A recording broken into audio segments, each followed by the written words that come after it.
saluda en quechua. Es muy bonito el quechua, no sé si alguien sabe quechua.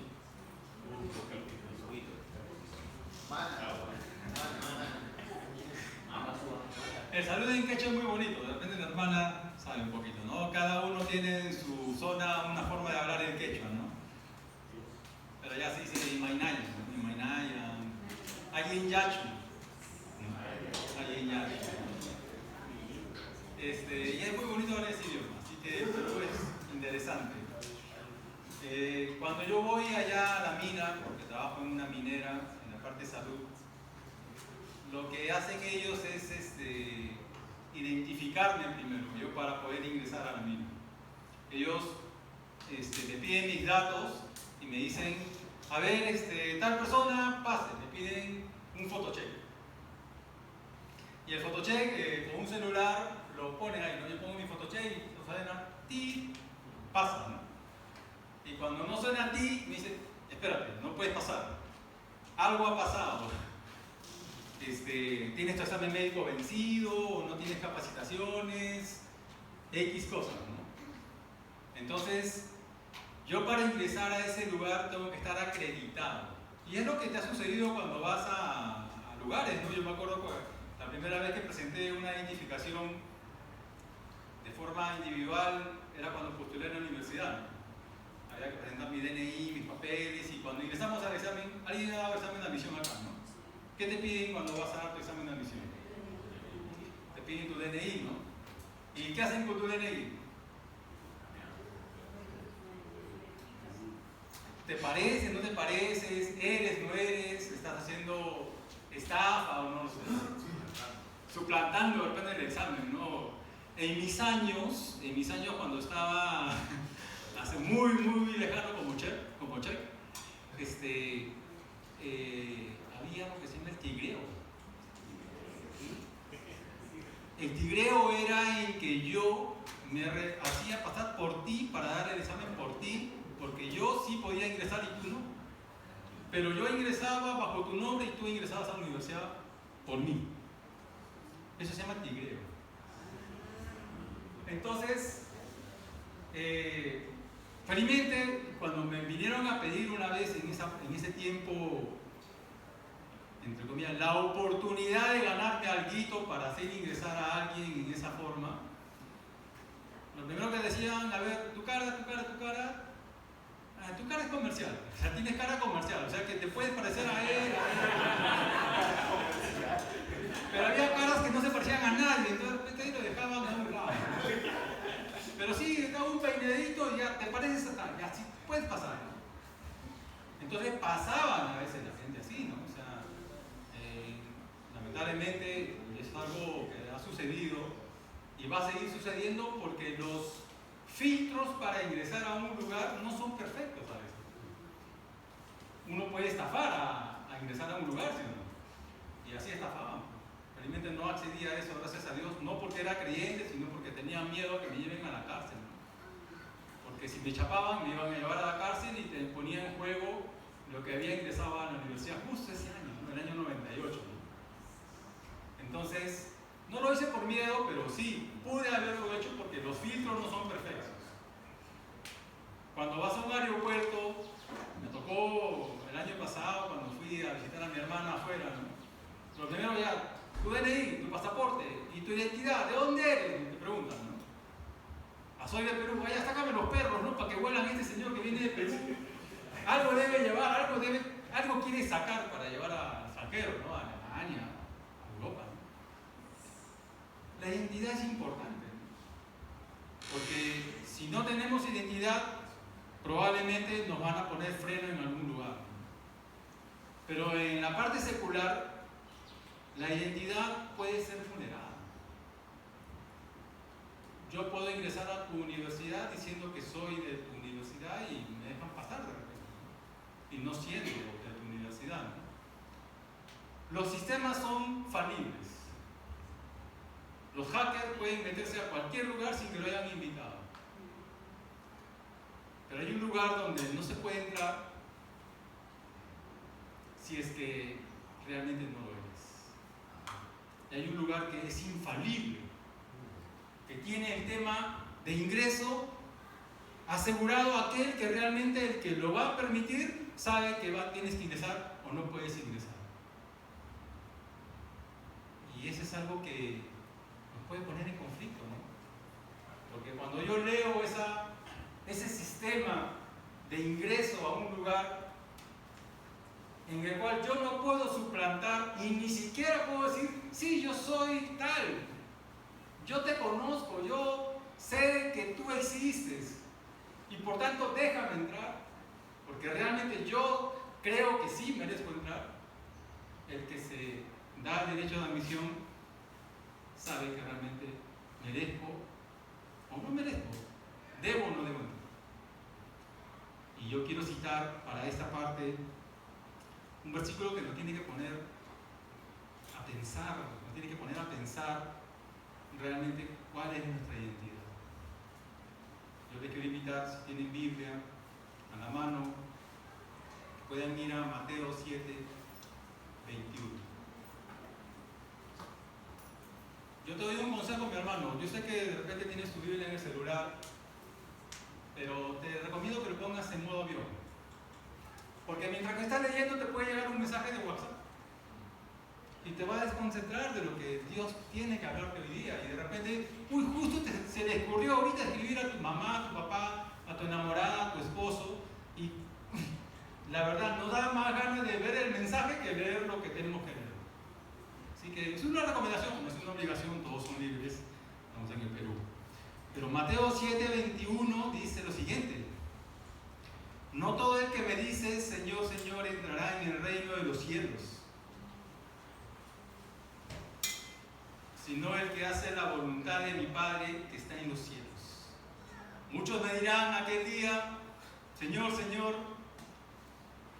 en teoría no hicimos algo por ti, o sea, no profetizamos en tu nombre, y en tu nombre echamos fuera demonios, y en tu nombre hicimos muchos milagros.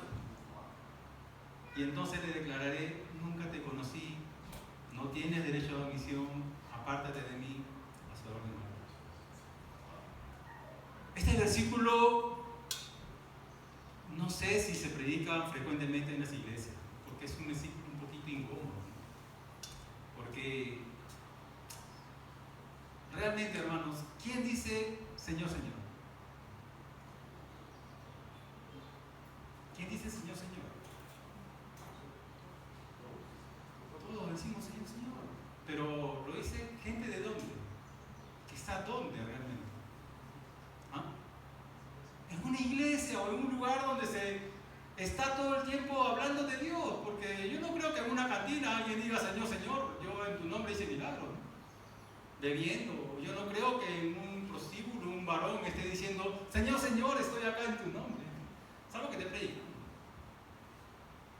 Eso lo está diciendo alguien que de repente está todo el tiempo en la iglesia y que está diciendo Señor, Señor.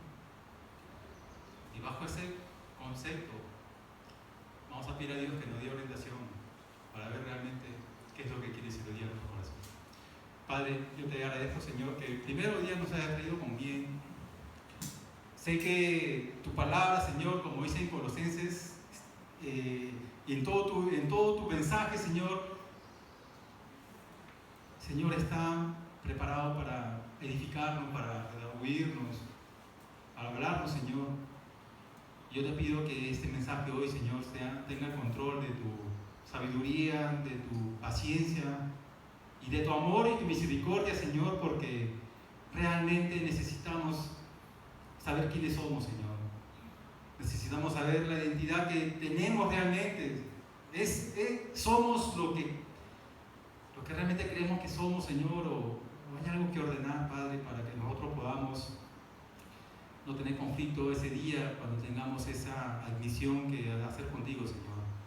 Yo te pido que abras nuestros corazones, Señor, que quites todo sesgo, toda palabra mal dicha de mi boca, Señor, que pueda interferir en tu mensaje, Padre, para que hoy tu iglesia, Señor, pueda realmente ser beneficiada por tu palabra, Señor. Te pido, Padre, que nos dé sabiduría, te pido que nuestros corazones estén prestos a escucharte. Te lo pido en el nombre de Jesús, Señor. Amén. Entonces, hermanos, Esta palabra, lo que cuando uno la lee, dice, oye, ¿es factible que alguien que diga Señor, Señor, el Señor le diga no? ¿Es factible eso, hermanos? O sea, ¿es posible que el Señor nos diga, sí, te he visto por ahí hablando de mí y todo, y al final lo diga, sí, pero no te conozco? ¿Es posible? Esto lo está diciendo el mismo Señor. Entonces, cabe la posibilidad que nosotros, no necesariamente digo que lo somos, pero cabe la posibilidad que nosotros podríamos estar diciendo Señor, Señor, y el Señor no nos conozca. Cabe la posibilidad que estemos cantando de repente domingo a domingo en una iglesia y el Señor nos diga, ¿te conozco? Sí, hermanos, cabe la posibilidad. Cabe la posibilidad que una persona sea creyente o se considere creyente y que el Señor le diga, no te conozco. Y acá viene la pregunta, ¿basta solo con creer en Dios para que Dios nos acepte como creyentes y nos diga, sí, te ganaste el derecho de admisión y puedes ingresar? Esto me ha un poco incomodado personalmente porque sí me hice esa pregunta esta semana, o estas 2 semanas, y quiero hacer un punto aparte, ¿no? El hablar acá delante de la palabra de Dios no es como hablar en la universidad o no es como hablar en el trabajo, donde simplemente tú mandas información intelectual y dejas que la gente entienda esa intelectualidad. El hablar acá muchas veces es mucha responsabilidad porque no somos dignos a veces de pararnos a hablar de Dios muchas veces delante de su pueblo, ¿no? Pero aún a pesar de eso uno entiende de que Señor, pero ¿quién es digno para hablar de ti acá? Porque todos tenemos una condición en la cual a veces nos aflige, pero eso no impide que uno pueda hablar. Entonces, cuando yo un poco intervengo en este versículo, digo, entonces, ¿qué se necesita para poder ser aceptos en ese derecho de admisión, de ingresar cuando nos toque dormir y en ese trono ver, y que el Señor nos diga, sí, hijo, pasa adelante, y no te diga, no te conozco? ¿Cuál es el requisito?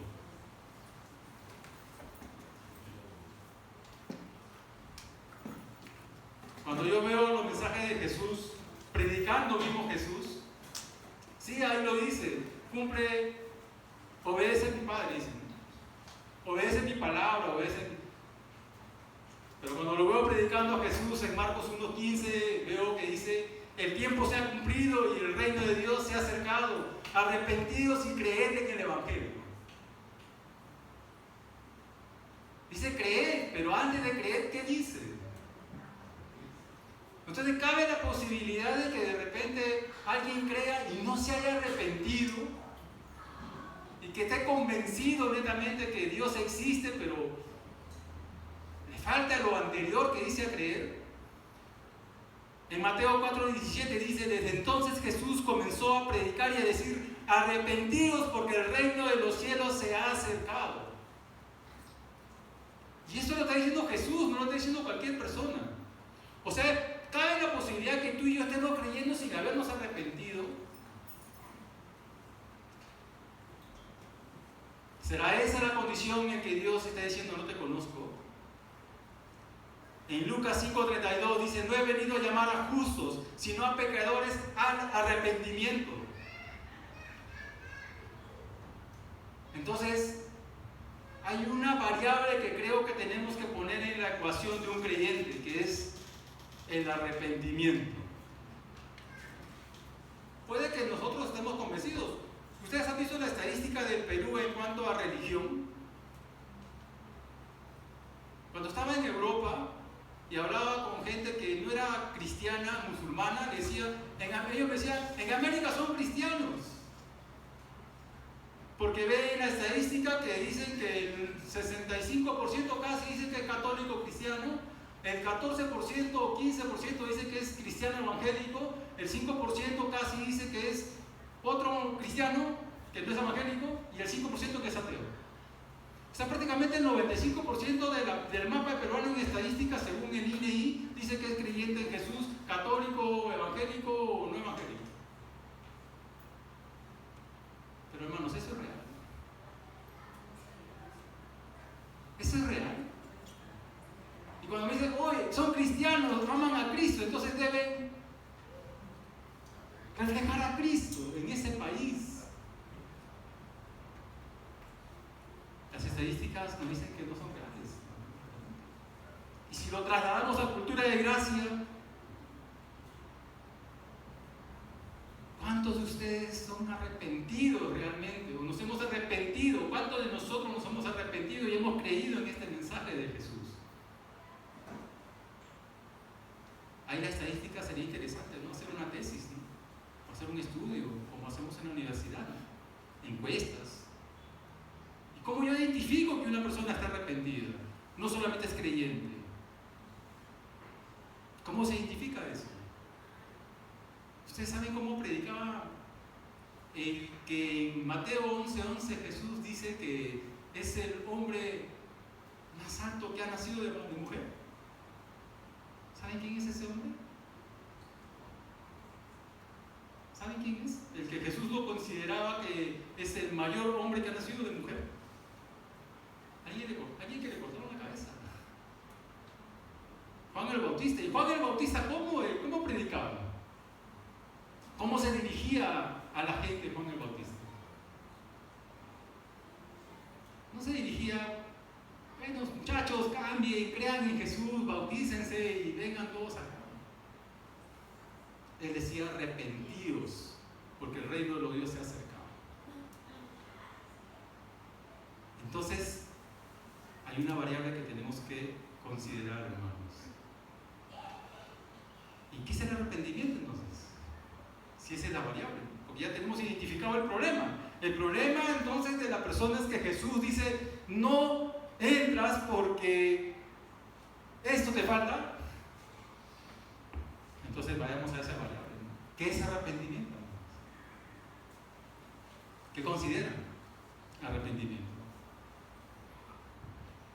¿Es que te duele o nos duele algo que hemos hecho mal solamente? ¿Qué es arrepentimiento, hermanos? Acá tenemos muchos años ya congregando.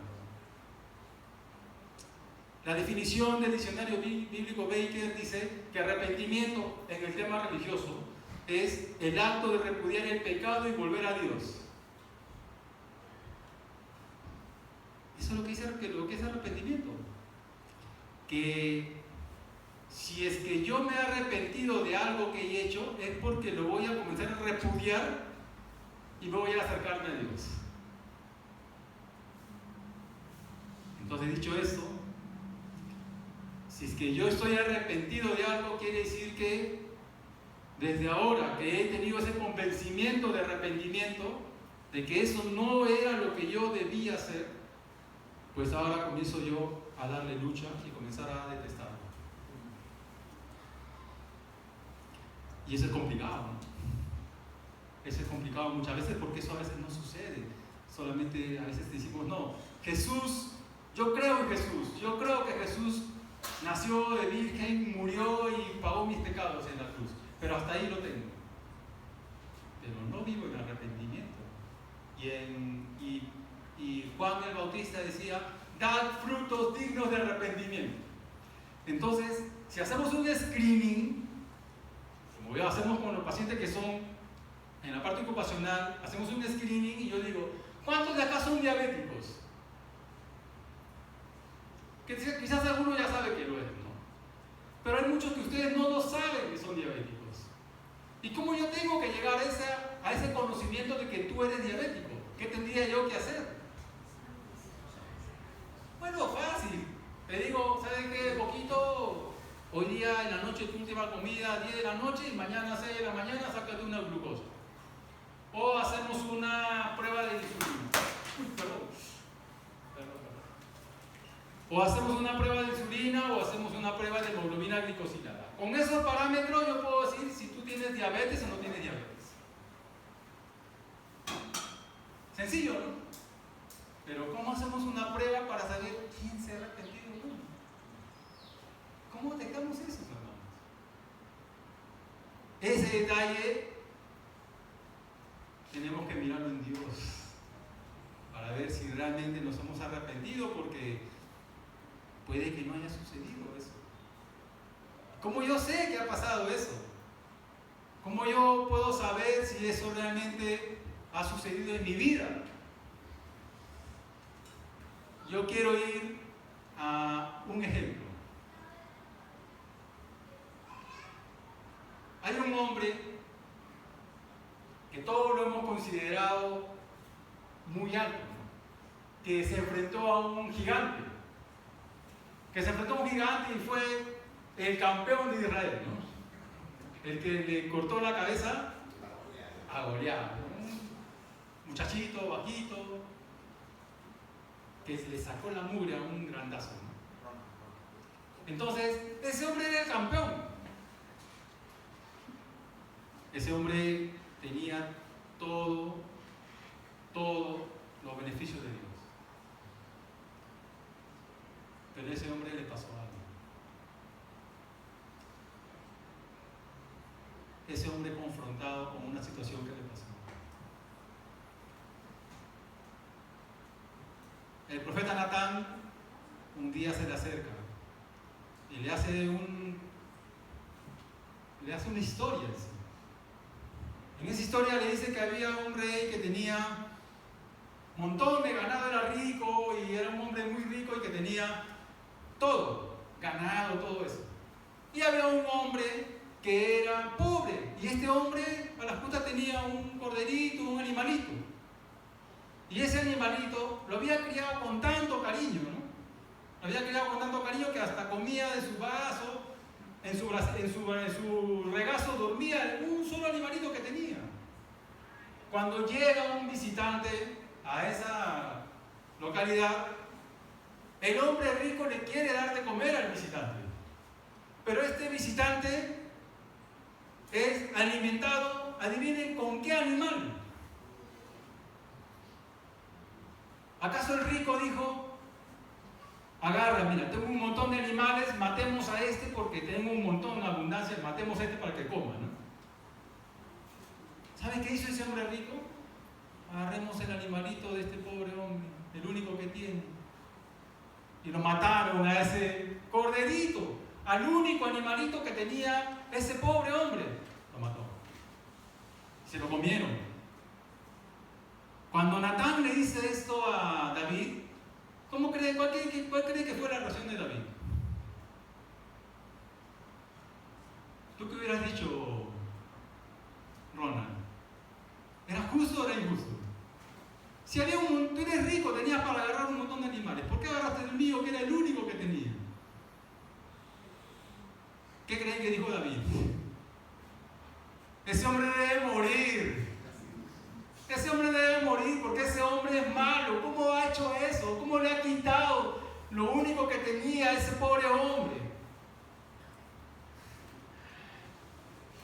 Sí, eso es lo que tenía que pasar, ¿no? Era injusto, ese hombre. Y David, la reacción natural de David fue buena. Dijo: sí, está mal, ese hombre debe morir. ¿Quién es? Yo soy el rey, puedo matarlo. Ya, David, ese hombre eres tú. Ese hombre eres tú, David. Tú agarraste a la mujer teniendo tanto como rey que puedes agarrar de repente en esos tiempos. Pero decidiste agarrar a la única mujer, y la mujer de un amigo tuyo, y que todavía lo mandaste a matar a la guerra para quedarte con ese animalito, entre comillas, que era el símil de la mujer de él. La primera reacción de David fue buena, pero la segunda reacción de David cuando Natán le dice eso, ¿cuál creen que fue, mis hermanos?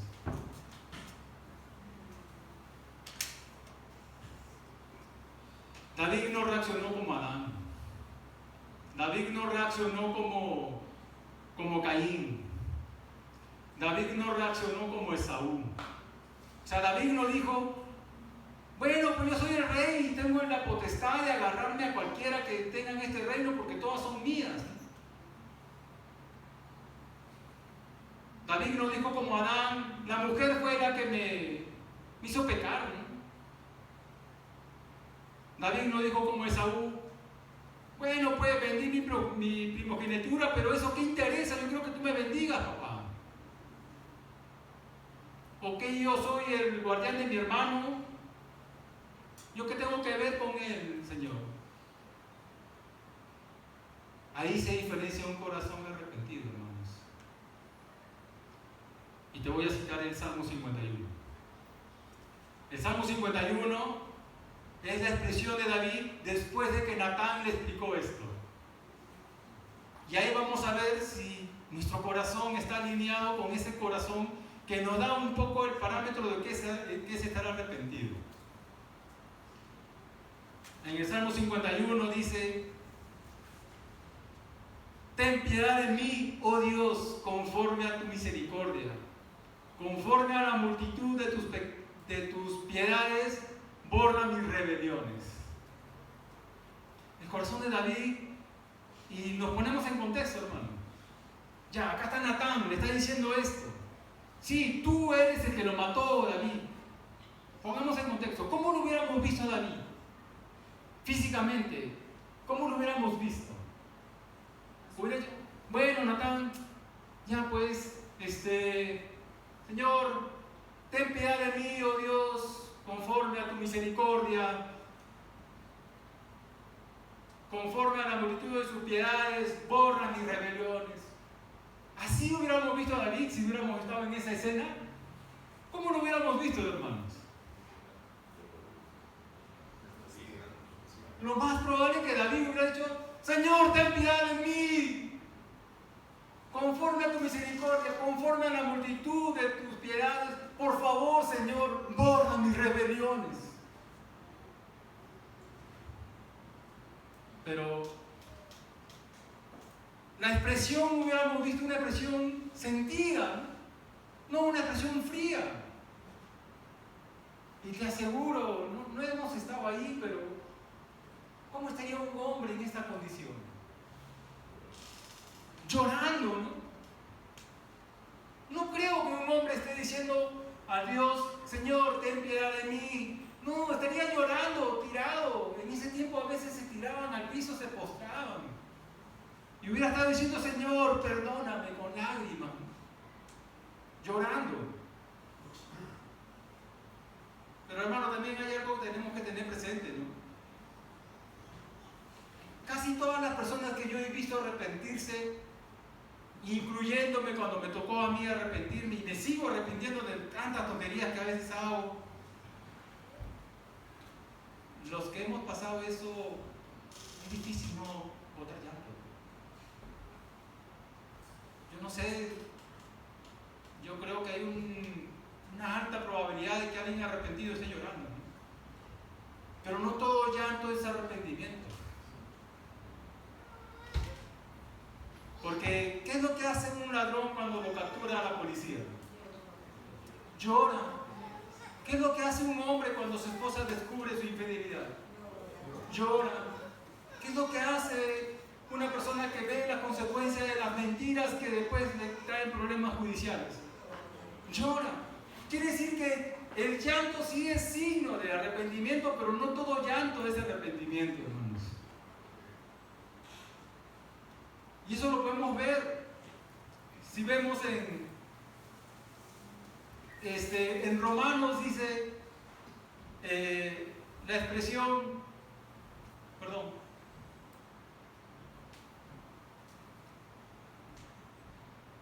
en Hebreos dice 12:17, está expresando el tema de Esaú.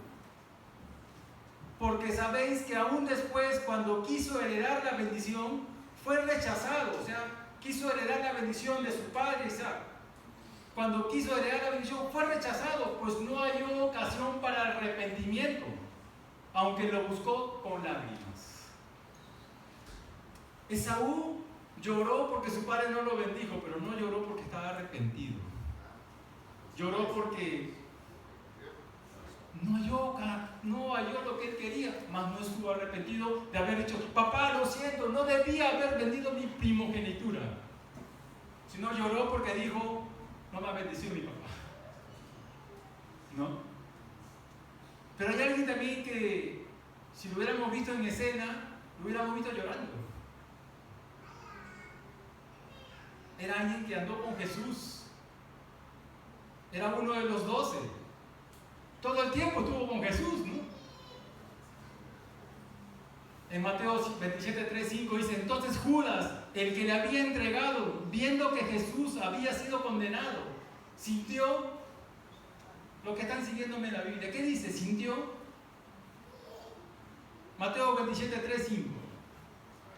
Entonces Judas, el que le había entregado, viendo que Jesús había sido condenado, sintió remordimiento, hermanos. ¿Qué quiere decir? Que no todo llanto es arrepentimiento, sino es un remordimiento por la pérdida de repente a veces del estatus en el cual hemos estado. ¿Cuánta gente en la iglesia, hermanos? Y acá hay gente que tiene años. Y estamos viendo años, con la gracia de Dios, felizmente que todavía seguimos ahí, pero ¿cuántos hemos visto caer tantos hombres? Que se han remordido, no se han arrepentido, y que se han arrepentido, bueno, no lo sé, pero recién han podido llorar cuando se ha descubierto su condición o su situación, mas no fue algo innato, inherente que le salió de por sí, hermano, de pecado y quiero que me... No, sino cuando ya se descubrió, viene el llanto. No todo llanto es arrepentimiento, hermanos. Para que el llanto sea arrepentimiento, voy a citar a un teólogo llamado Augusto Nicodemos. Dice, el arrepentimiento no es cuando lloras, es cuando cambias. Si el llanto trae cambio, eso puede ser arrepentimiento. Pero si tu llanto es que, oh Señor, no me lleve a la cárcel, he robado, ya está bien, te veo arrepentido, y salgo de la cárcel y otra vez, no, eso es remordimiento netamente. Oh Señor, engañé a mi esposa, lo siento, ya, mi esposa no me deja, pero al mes otra vez estoy texteando a la que ofendí a mi esposa. Eso es remordimiento, hermanos. ¿Qué quiere decir? Que si nuestro llanto no nos lleva al cambio, tenemos que tener cuidado, hermanos. Nuestro llanto solamente podrá ser un signo de arrepentimiento si es que con esto nos llegamos a cambiar. Thomas Brooks dice que el arrepentimiento es el vómito del alma. Un poco fuerte, ¿no? Pero él lo cita en el sentido de que cuando sentimos esa sensación desagradable de haber pecado, queremos botar todo aquello que nos ha hecho sentir mal. Quiere decir que el arrepentimiento tenemos que mirar un poco si estamos en los frutos tal como un poco lo hizo David. En el versículo 2 del 51 David dice, lávame más y más de mi maldad y límpiame de mi pecado. David está clamando acá que el Señor lo lave, que le limpie de su pecado. O sea, una persona arrepentida está clamando por su condición miserable, de decir, Señor, lávame por favor, ya no quiero seguir así, no puedo seguir así. Estoy deshecho de seguir así, Señor, porque yo reconozco mis rebeliones y mi pecado siempre está delante de ti. Lo que tenemos que un poco mirar de este arrepentimiento genuino de David es que el corazón arrepentido es un corazón que está predispuesto siempre a que Dios lo lave. Y si vamos a 1 Juan 1:9, podemos concatenar ese versículo con esto.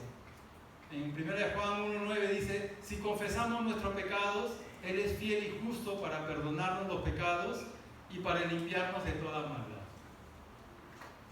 O sea, El corazón arrepentido busca ser lavado, pero un lavamiento que ahora solamente lo podemos obtener si confesamos nuestros pecados y que Cristo puede hacer de que seamos lavados. Y yo entendí un poquito acá, ¿qué pecado es el que Dios no puede perdonar?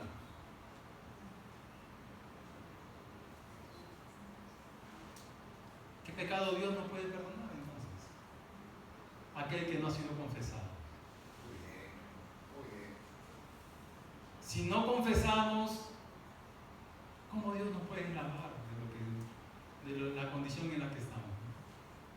No podría. Y no es que no sea todopoderoso, sino que necesita un corazón arrepentido para ello. Otra condición que se puede determinar que un corazón está arrepentido es cuando reconoce que su pecado no es contra la persona o la circunstancia que lo ha ejecutado, sino que su pecado es contra Dios. En el 51:4 dice: contra ti solo he pecado, Señor, y he hecho lo malo delante de tus ojos, para que sea reconocido justo en tu palabra y tenido por puro en tu juicio. O sea, hermano, si yo tengo algo peco contra ti, mi pecado primero es contra Dios. Lo que yo tengo que reconocer primero, un corazón arrepentido reconoce es que ese pecado es contra Dios primero. ¿Contra quién pecó David? Humanamente primero. ¿Contra quién pecó? Contra Urías, Señor. Pero también ¿contra quién? Con Betsabé. ¿Y contra quién más pecó? Con el pueblo de Israel. Pero su oración no está diciendo: Señor, he pecado contra Betsabé primero, he pecado contra Urías, he pecado contra el pueblo de Israel. No, es lo que dice primero: contra ti solo he pecado, Señor. Hermano, cuando pequemos, yo sé que afectamos personas, ¿no? Pero tenemos que pedir perdón primero a Dios, porque a Él es el primero que tenemos que reconocer que hemos pecado. Contra Él hemos pecado.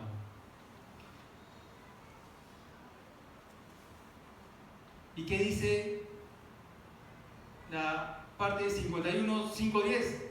Que hay un verdadero deseo de ser santificado.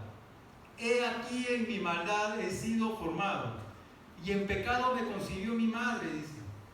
He aquí tú amas la verdad en lo íntimo, y en lo secreto me has hecho comprender sabiduría. Purifícame con hisopo y seré limpio. Lávame y seré más blanco que la nieve. Hazme oír gozo y alegría, y se recrearán los huesos que has abatido. Esconde tu rostro de mis pecados y borra todas mis maldades. Y ahí viene lo interesante, en el 10 que dice: crea en mí, oh Dios, un corazón limpio, y renueva un espíritu recto dentro de mí. Un corazón arrepentido está buscando que Dios le dé un corazón nuevo. Nuestro corazón es un corazón de piedra sin Dios, hermanos. Pero solamente Él puede volverlo carne, y podemos hacer eso cuando estamos arrepentidos ante Él. Que Dios nos dé un corazón limpio, un nuevo corazón, y que su Espíritu ahora que morará en nosotros sea el que nos dé la rectitud ante Él. Otra condición de un corazón arrepentido es su deseo de reconciliación para con Dios. En el Salmo 51:11-12 dice: no me eches delante de ti y no quites de mí tu Santo Espíritu. Vuélveme el gozo de tu salvación y el espíritu noble me sustente. O sea, hay un deseo que el Señor se reconcilie con nosotros en sí, y tener paz con Él, ¿no? En Romanos 5:1-2 dice: por tanto, habiendo sido justificados por la fe, tenemos paz para con Dios por medio de Jesús. Esa paz que queremos que no se rompa con Dios, solamente la podemos tener en un buen arrepentimiento con Cristo Jesús. último, en el Salmo 51:13, nos explica un poco el deseo de una nueva vida con Dios. O sea que no nos quedamos solamente en el tema de decir, ya Señor, me he arrepentido, estoy acongojado, he llorado, quiero una vida nueva, pero también hay un deseo de decir, Señor, las consecuencias las voy a asumir. Porque el pecado pasa factura, hermanos. Y a pesar de que Dios no nos quite las consecuencias, un corazón arrepentido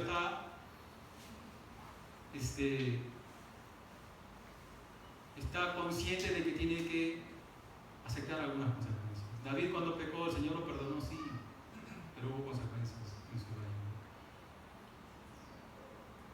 Hermano, ¿cuál sería la consecuencia? ¿Qué consecuencia esperamos cuando de repente algunos pecan de una forma u otra porque cada uno es tentado bajo sus concupiscencias, ¿no?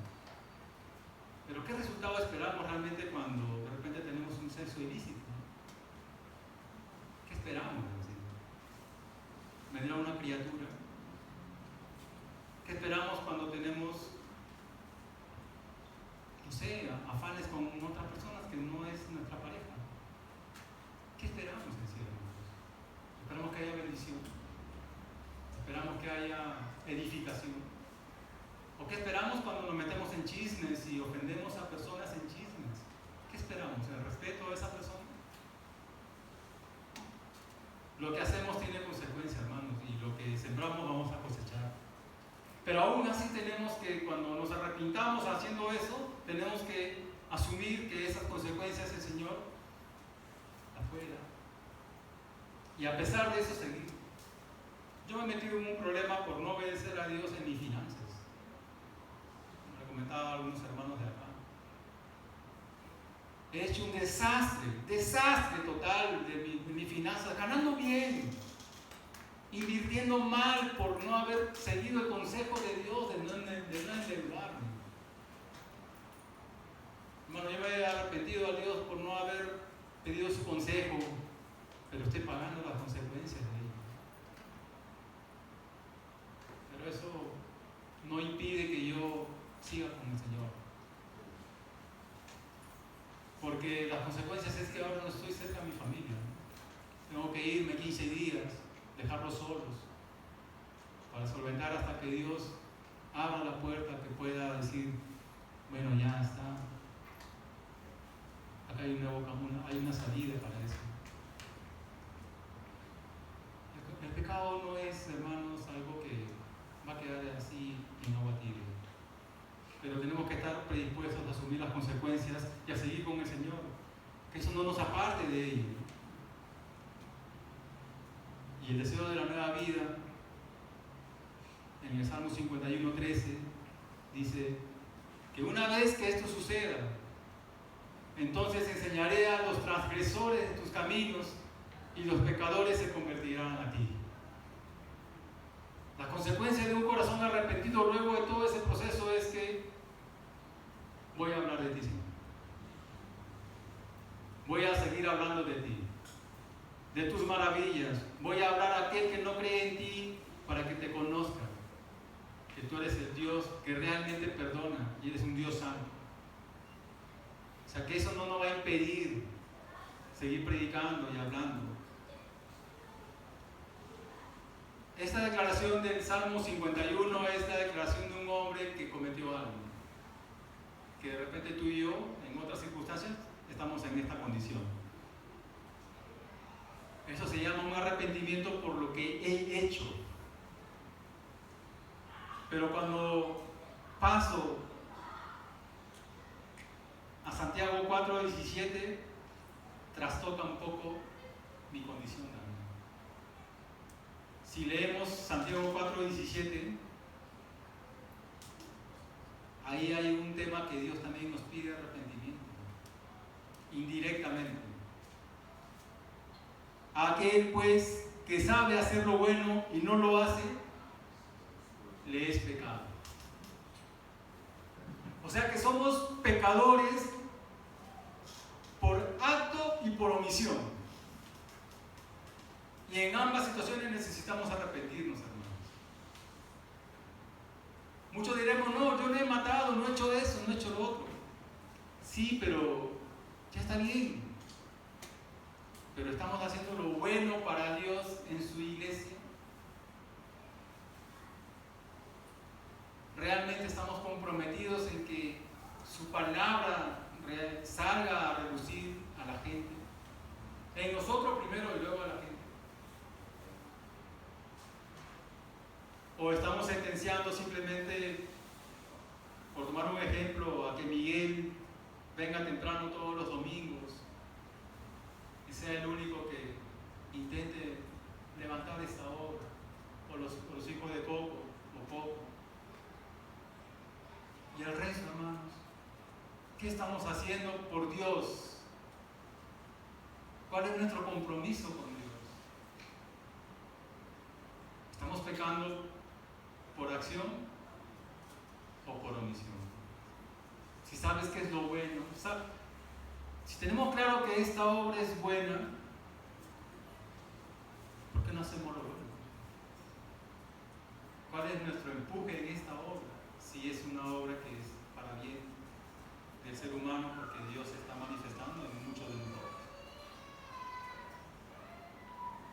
Entonces, ahí viene un poco el tema, ¿no? Tenemos que arrepentirnos, hermanos. Sin arrepentimiento no podremos ser salvos y no podremos ver a Dios. ¿Y ahora qué hacemos? ¿Cómo clamamos ese arrepentimiento? Citando Joel 2, 12, 14 dice: aún ahora declara el Señor, volved a mí de todo corazón. A ese pueblo dice: volved a mí de todo corazón. Volved a mí. Gente, vuelve a mí. Porque esta palabra no es una expresión que a mí no me toca. Porque si lo estoy predicando es porque a mí primero me ha tocado esto. Volved a mí de todo corazón, con ayuno, llanto y lamento. Rasgad vuestro corazón y no vuestros vestidos. Volved ahora al Señor vuestro Dios, porque Él es compasivo y clemente, lento para la ira, abundante en misericordia, y se arrepiente de infligir el mal. Pero no es un arrepentimiento como tú y yo. Lo tenemos que hacer. Hermanos, volvamos al Señor con todo el corazón.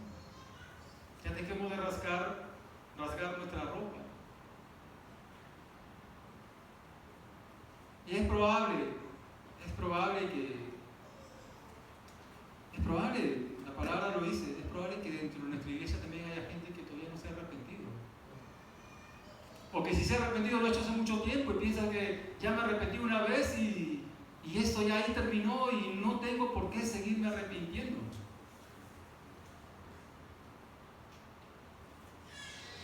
Hermanos, cuando Jonás le predica al pueblo de Nínive, le dice: van a ser destruidos, van a morir.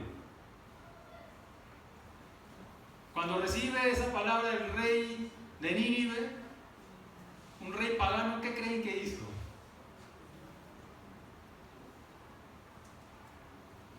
Ese rey clamó, hizo ayunar hasta los animales, dice, diciendo: por favor, que tu Dios no nos mate, que no nos liquide, que no nos acabe. Y Dios tuvo una respuesta para Nínive. Dios escuchó ese clamor, ese lamento, ese ayuno, y lo salvó. Pues, hermanos, que necesitamos arrepentirnos con lamento ante Dios, pero sincero. Si es necesario ayunar, porque ahí sí es una buena forma de ayunar, pues hagámoslo. Si es un tema de tener que lamentarnos por nuestra condición, lamentémonos. Pero no dejemos pasar más tiempo, porque tú y yo no sabemos cuándo partiremos. Pero si partimos mañana o hoy día,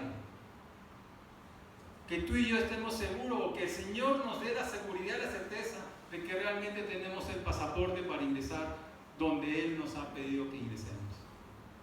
Será triste, hermano, que de la iglesia haya alguien que llegue y diga: Señor, Señor. Porque el venir acá a la iglesia Cultura de Gracia no nos garantiza que el Señor nos va a decir: entra, hijo. Sino: Señor, Señor, acá estoy, Señor. Yo me arrepentí. Yo viví bajo el señorío de tu Hijo. Y bajo ese señorío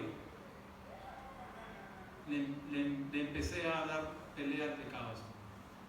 Comencé a odiarlo. Comencé a detestarlo. Y comencé a ser una nueva persona por tu Hijo. No es que mañana tienes que ser el perfecto, porque no lo vamos a hacer. Pero hoy puede ser el inicio para que esa perfección esté en camino y la santificación esté en curso. Y que el otro domingo, años que nos veamos, tú y yo sigamos diciendo: sigo en pie, arrepintiéndome al Señor, y sigo en pie en este caminar con el Señor. ¿Qué vamos a hacer con esta palabra, hermano? Charles Spurgeon decía en uno de sus mensajes que el sol brilla desde los cielos sobre la cera y la ablanda, pero al mismo tiempo brilla sobre la arcilla y la endurece. La palabra tiene el efecto para ambos lados. O nos ablanda o nos endurece. Porque no se puede escuchar el Evangelio sin que tenga un efecto, hermano. Este Evangelio o nos transforma o nos lleva a dónde vamos a ir. Eso no es un mensaje que de repente hoy día tenemos que tomar decisión. Tenemos que meditar esto. Y voy a cerrar con 2 Corintios, donde dice: examinaos a vosotros mismos, en 13:5, si estáis en la fe, probaos a vosotros mismos. Este pasaje nos tiene que hacer una autoexaminación. Examinémonos dónde estamos, a dónde hemos llegado. Han pasado 10 años en mi persona. Realmente esos 10 años creo que no han sido todo lo que he podido ser. No soy el que debería haber sido. Pero este mensaje tiene que calarme, y espero que ustedes también, de que tiene que haber un antes y un después. Si esta palabra no nos ablanda, lo más probable es que nos vamos a endurecer. Con pastor, ¿cuántas personas han pasado por acá? Muchos de los que han venido alguna vez a Cultura de Gracia ya no están. Y no te digo que ya no están en Cultura de Gracia porque esta iglesia no salva, sino ya no están en ninguna iglesia, ya no están sirviendo, ya no están hablando de Dios, ya no se están arrepintiendo. ¿Qué pasó? ¿Qué falló?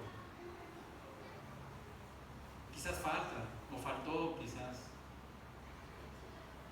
que su corazón realmente se arrepienta.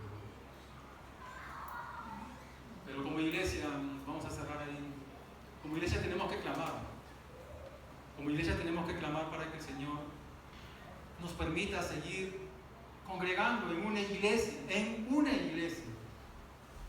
Si este es el lugar que tiene que congregar, pues acá vamos a ver los frutos de tu arrepentimiento.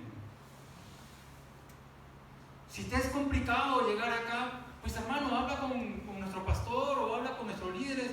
Algún lugar puedes servir de repente, o quizás más cerca de tu casa, si es que es difícil venir acá temprano. Pero hermano, no nos quedemos simplemente en ese default o en ese, bueno, un domingo más y un domingo más. Que el Señor nos encuentre a todos, cuando nos toque en su presencia llegar, se encuentre calientes. Que nos encuentre calientes. Porque si nos encuentra tibio, no sirve, hermano. No sirve. No sirve. Y yo quisiera pedir a Luchito, a Miguel, a nuestros líderes, que nos podamos poner de pie.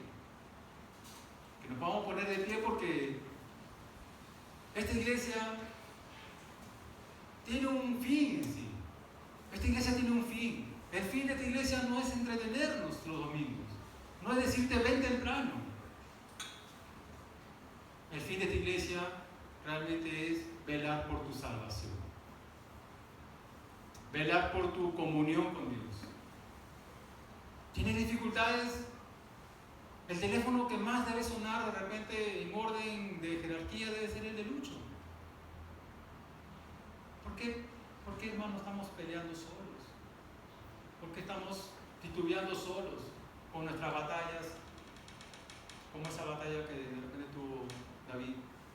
¿Con qué estás peleando, hermano? ¿Con qué estás peleando, hermano? Démosle pelea al pecado con arrepentimiento, pero también en comunión con los hermanos mayores, para que con ellos podamos consolidar nuestra vida y nuestro futuro esté seguro en la mano del Señor. Yo quisiera que oremos por nuestra iglesia, que sea una iglesia caliente, que sea una iglesia que constantemente se esté arrepintiendo, no perfecta, porque vamos a fallar mañana probablemente. El problema está en que si eso sucede y nos quedamos en esa condición, sí hay un problema. Pero si de esa condición salimos y pedimos perdón al Señor, Él es fiel y justo para perdonarnos y lavarnos de toda iniquidad. Y eso es lo que tenemos que anhelar en esta iglesia. Amén. Vamos a orar, hermanos. Padre, yo te agradezco, Señor, porque tu palabra ha sido expuesta, Señor. Porque tu palabra es como esa espada, Señor, de doble filo que puede llegar hasta lo más íntimo de nuestras entrañas, de nuestros tuétanos, como dice tu palabra, Señor. Pero tu palabra no es palabra de condenación, Señor, sino es una palabra que lo único que busca es edificarnos, lo único que busca es transformarnos, Señor. Y que tu iglesia, Padre, que a los que has llamado, Señor, a reconciliación con el Padre, por intermedio de Jesús, pues sea una iglesia santa, Señor. No una iglesia necesariamente perfecta como lo anhelamos, Padre, porque somos tan falibles, Señor. Pero que contigo, Señor, podemos llegar, sí, a esa seguridad, a esa certeza, Padre, que somos hijos tuyos, Señor. Ayúdanos, Señor, si es que hoy algo nos inquieta o algo nos impide acercarnos adecuadamente a ti, Señor. Ayúdanos a arrepentirnos, Señor, con el corazón, como lo hizo David, Señor, cuando se le comunicó que él era un pecador, Señor. Padre, ayúdanos a no quedarnos en la condición en la que estamos, sino en la condición en la cual tú quieres vernos, que es reflejar tu imagen, Señor. Que Jesús brille en nuestra vida, Señor, y que en su palabra podamos sostenernos hasta el final y podamos llegar a la meta como llegó Pablo, cumpliendo la buena obra, Señor. Permítenos tener un corazón siempre arrepentido, Señor. Ayúdanos a que nuestro llanto, Padre, cuando suceda, sea un llanto que genere un cambio, Señor. Que tu Espíritu nos ayude a redarguirnos y a poder, Señor, no quedarnos en la condición en la cual quizás hayamos caído, sino en una condición en la cual tú nos vas a llevar de gloria en gloria, Señor. Yo te pido por cultura de gracia, Señor, por mis hermanos, para que podamos, Señor, fortalecer tu obra, Señor, en este lugar y que nos pongamos en orden, Señor, a la orden de tu Hijo, Padre, para poder hacer tu voluntad en esta iglesia, Señor, y ser una iglesia que pueda llevar tu mensaje a aquel que lo necesita. Te lo pido, Padre, en el nombre de Jesús.